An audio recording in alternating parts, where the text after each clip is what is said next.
Welcome back to another episode of SmoothBrainEDH, where we make the smoothest plays with the biggest brains. This week, we've decided to pick a random combo off of Commander Spellbook and build a deck around it. So let's see what our players ended up getting. Our first player today is Jason on Kenrith, the Returned King. The deck is built around Chartlehorde Worm as the secret commander, with the combo of the Worm and any extra turn spell turning into infinite turns. Up next is Ethan on Breya, Ethereum Shaper. He got super lucky with getting the janky combo of Dalico's Crafter of Wonders, Intruder Alarm, Impact Tremors, and Pinfist to get infinite damage to opponents. There is Matt on Azami, Lady of Scrolls. His combo is Pimen's Aura, Rhymewind Task Mage, and Lotus Veil. Matt uses this combo to also draw his deck with Azami to turn into a win condition. Last up is Alex on Rootha, Mercurial Artist. Alex got it easy this week with the combo of Rootha and Reverberate, getting infinite Magecraft triggers from copying spells. We're about to hop right into the game. Before that, go ahead and give us a like, subscribe, and the notification bell so you don't miss any of our new content. We have links to our social media, public Discord server, Decklist, and our Patreon in the description. We're partnered with Dragon Shield. Check out our affiliate link in the description if you'd like to pick up any sleeves, deck boxes, or playmats. Now, on to the gameplay. What's up, everybody? Before we get started real quick, just a quick question for you. What do you think of our faster intros and our new thumbnail style? Just let us know down in the comments below.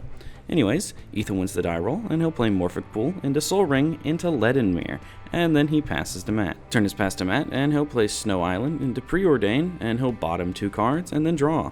Then he passes to Alex. Alex will play a Scalding Tarn, which he immediately fetches with to shock in his Steam Vents, and then he'll cast a Mystical Tutor. Reiterate goes to the top of his library, and then he passes the turn to Jason, who starts off with Arid Mesa, and he'll fetch for a tap Stomping Ground, and then pass to Ethan.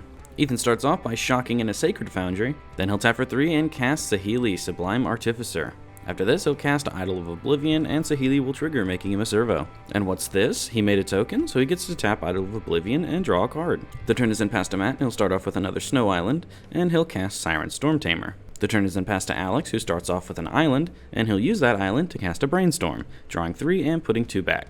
Then he casts Obsessive Search, drawing 1 card. Turn is passed to Jason, and he'll start off with Tundra, and then cast Farseek. He declares he's going to find a tapped Breeding Pool to the battlefield, and he passes to Ethan while he searches. And Ethan starts off with a City of Brass. Then he drops Mono Blue Urza. It makes him a Construct on ETB. Then using Urza's mana ability, he's able to float for 4 and cast Mystic Forge. This will trigger Saheeli again. He'll then draw a card off his idol, and then he'll cast Dimir Signet off the top of his library. Saheeli trigger, then he'll tap for 2 and cast Demonic Tutor, another Saheeli trigger. Ethan will then cast the Skull Clamp he totally didn't tutor for, Saheeli trigger. He'll then tap a servo for a blue to equip Skull Clamp to that servo and draw 2 cards. Then he'll tap Skull Clamp itself to equip it to another servo, killing it and drawing 2 more cards. Then he passes the turn. Matt starts off with another Snow Island. Then he passes to Alex, who starts off with a regular island. He counts 7 creatures on board, so he'll tap for 2 and cast Blasphemous Act. The turn is then passed to Jason, and he starts off with Elves of Deep Shadow. Then he'll play a Bloodstained Mire and fetch with it. He declares he's going to go find a tapped Overgrown Tomb, and then he passes to Ethan while searching. Ethan starts off with a Command Tower, then he'll cast Vidalcan Archmage, then an Alloy Mirror, which draws him a card off the Archmage, and then he'll pass the turn to Matt, who stops on End Step, and Wizard cycles Vidalcan Aether Mage. It finds him Trinket Mage, then he'll move to his turn, play a Snow Island, and then cast the Trinket Mage, which he uses to find a Jeweled Lotus. Then the turn is passed to Alex, and he'll play another island. Then we see Rootha hit the battlefield. Alex will then pass the turn to Jason, but he stops on End Step to cast Eladamri's Call. It finds him Chartlehorde Worm to his hand, and then he'll move to his turn. He starts off with a Scrubland, and then he'll just pass to Ethan, who starts off with an Arcane Signet. He has double triggers, 1 from his Archmage and 1 from Saheeli. Then he'll cast an Ichor Wellspring from the top of his library, even more triggers, and an ETB trigger. Then he'll cast Rakdos Signet, more triggers.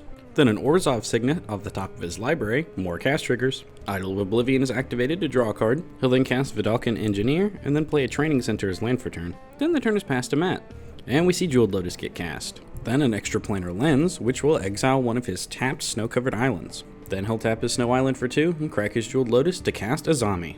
Jason will respond by flashing in Fairy Mastermind. Azami then resolves, and Matt passes the turn to Alex, who plays another island, and then casts Talisman of Creativity.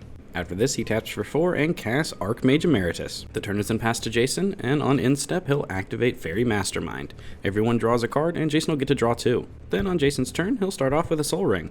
Then he'll move to combat and hit Saheeli for 2 in the air. Post-combat, he'll drop Pernicious Steed, and he'll have 1 colorless floating from his Soul Ring.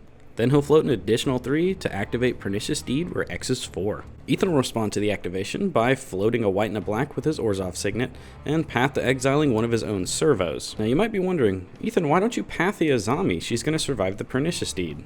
But Ethan thinks she's 4 CMC and will die from this, and nobody else at the table says anything when he casts his Path to Exile. So the path resolves, Ethan gets a swamp, and then Matt will tap his Trinket Mage to draw a card, and then the Pernicious Deed ability resolves. So now the only thing remaining on the table is Azami, Saheeli, and lands. And the turn is now Ethan's. And he'll start off by casting the new Urza, Lord Protector. And yes, he does have the Mightstone Weakstone in here, so hopefully we get to see some meld action at some point. After this, Ethan plays Luxury Suite as land for turn, then he'll cast Sai Master Thopterist. And he'll follow it up with an Azorius Signet, getting a Thopter and a Servo. The turn is then passed to Matt, and he'll tap Azami to draw a card, and then he'll move to his turn. He starts off with a Snow-Covered Island as land for turn, then he'll pass the turn and move to clean up. He has to discard a card, which is Aphedo Alchemist. Alex will start his turn off with a Thrill of Possibility, and he discards a Thassa's Oracle. What's that doing here? So he'll draw 2 cards when it resolves, and then he'll play a Reliquary Tower as land for turn. He'll then cast Quicken just to draw a card. He is digging for another red source. And then he'll pass the turn to Jason. Jason starts off with a 3 visits. He finds a tropical island and passes the turn to Ethan. And Ethan starts off with a Rhystic Study.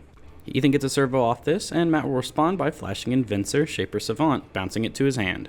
Ethan will then just cast it again, and he gets another servo. He'll then play Rustvale Bridge as land for turn. The turn is then passed to Matt, who will tap his 2 creatures to draw 2 cards on instep, and then move to his turn.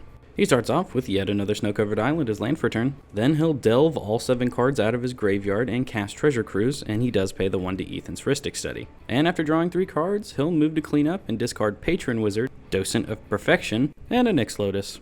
The turn is then passed to Alex, and he starts off with a Crimson Wisps, making Azami red this turn and drawing a card. He pays 1 to Rhystic Study, and then casts Mind Stone. He'll pay for that Rhystic Study trigger too, and then pass the turn to Jason. And Jason says it's time. King Kenny has returned, and he doesn't pay for Rhystic Study. And then the turn is passed to Ethan.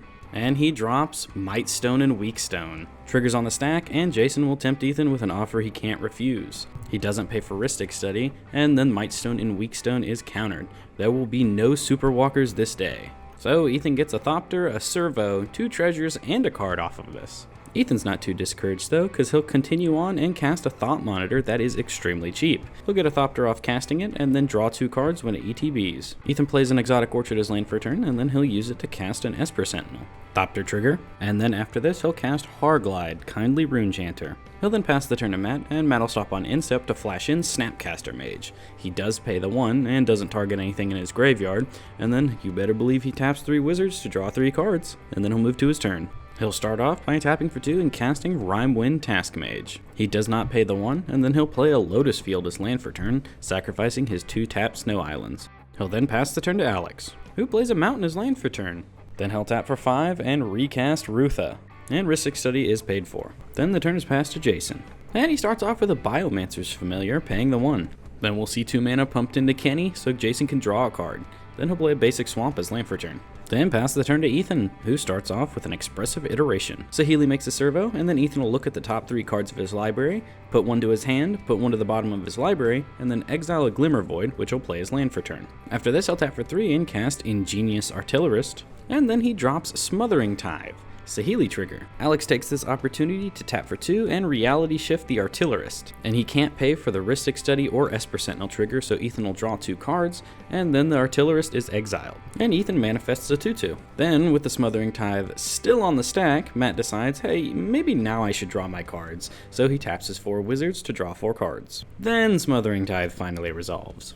And then he'll cast a Silvermere, which gets him another Thopter. Ethan then attempts to pass the turn, but Matt will stop on instep to channel Otawara, bouncing Rhystic Study.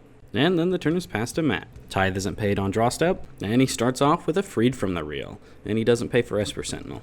Ethan will respond by delving away part of his graveyard and paying 2 blue mana for a Dig Through Time. Matt doesn't want Ethan to be able to find any counters or interaction, so he'll offer you can't refuse it. So it's countered, and Ethan gets 2 treasures and a servo. Ethan will then pay 2 blue and sacrifice 2 artifacts to Sai to draw a card. After this, Jason pays 2 to Kenrith to have Ethan draw another card, and then Ethan will activate Sai again to draw 1 last card. So the Freed from the Real resolves and it enchants Rimewood Task Mage. Matt will then activate the Task Mage to tap it and untap Lotus Field. Then he'll tap the Lotus Field for 3 blue mana and use 1 of it to untap the Rimewood Task Mage. He can repeat this process as many times as he wants now, and he nets 1 extra blue mana each time. So he says he's going to do this 900 million times. So he now has 900 million blue mana. With all this mana floating, he's then able to use Azami's ability to continuously tap and untap his wizards to draw his deck. He's got more than enough mana for all those Smothering Tithe triggers. Then he finds and casts Laboratory Maniac. Now with his library completely empty, he'll use the Laboratory Maniac to draw a card, and with the Lab Man out, he wins the game. Gotta say, it's kinda refreshing to see a Lab Man win. Congratulations, Matt. Well everyone, there you have it. If you ask me, that was a pretty exciting game, and again, it's nice to see a Laboratory Maniac win. And also, holy crap, Ethan popped off early. His deck was going wild. It was really fun to see. If you guys enjoyed the video, be sure to leave us a like and don't forget to comment down below letting us know what you thought. And while you're down there, don't forget to check out all of our links. Consider becoming a patron. We love all of ours. Thank you so much, you guys. You're the best. And if you want to support us a little more, click our Inked Gaming affiliate link. A lot of the playmats you see in our videos are custom made by them. And the others are made by Dragon Shield. They make some of the best playmats, sleeves, and other gaming accessories out there. But that's enough for today, guys. Thank you all so much for watching, and I hope you have a smooth day.